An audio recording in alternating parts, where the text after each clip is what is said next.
Hi, I'm Chin Lu. And I'm Sal, and this is our next make. Actually, there's more to the story than just the painting behind us, isn't there? Yes, this is just the beginning of the transformation that this room is going to go through. Like most people, we only have so much room in our house to do the things we want to do.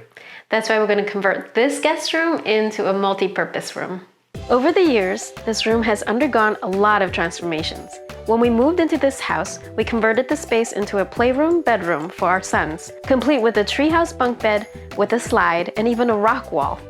Then it grew up with the kids while keeping some of the old whimsy.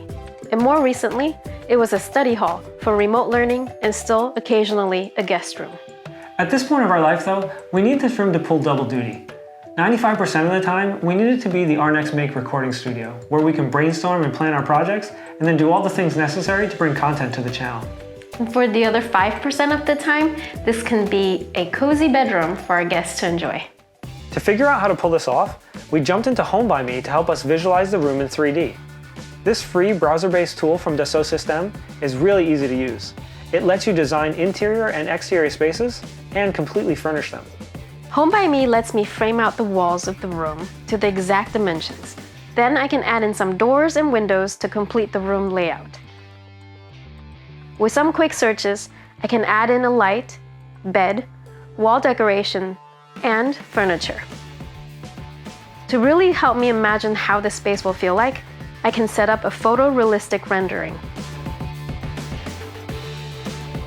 You can even adjust the time of day to mimic the reality of the space you are rendering. This just motivates me to get started. To optimize the space for when it's not being used as a bedroom, we've decided to put in a Murphy bed. And since Murphy beds don't require box springs, we have to figure out how to get rid of our existing one.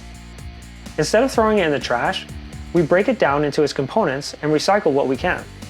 The fabric and batting can be donated to facilities that recycle fabric material. The metal springs and the frame can be recycled too. And the wooden slats can be saved for future woodworking projects.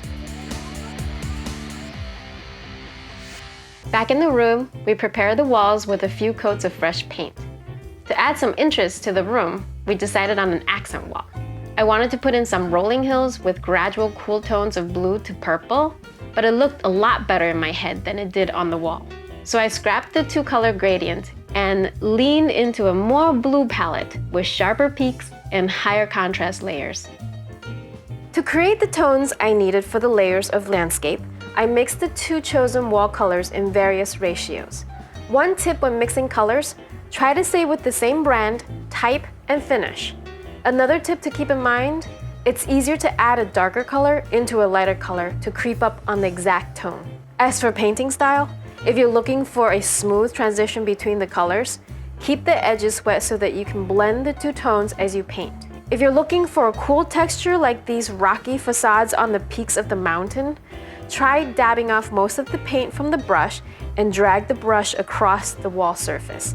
This dry brushing technique will provide a cool highlight on the textured surface. I'm really happy with how it turned out, and our dog seemed to approve as well. With the room cleared out and the accent wall done, we're ready to get started on building the Murphy bed.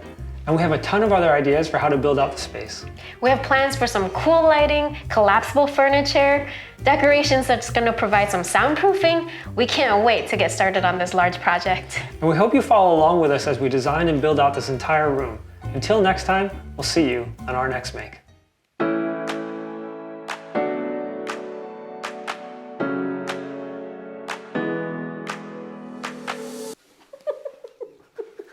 Stop laughing. Good girl. Sit. I wouldn't. Nice. Okay. Hi. You want to say hi to the camera? Look at over there. See what's over there. Yeah. Okay. Ready? I'm ready. Stop it.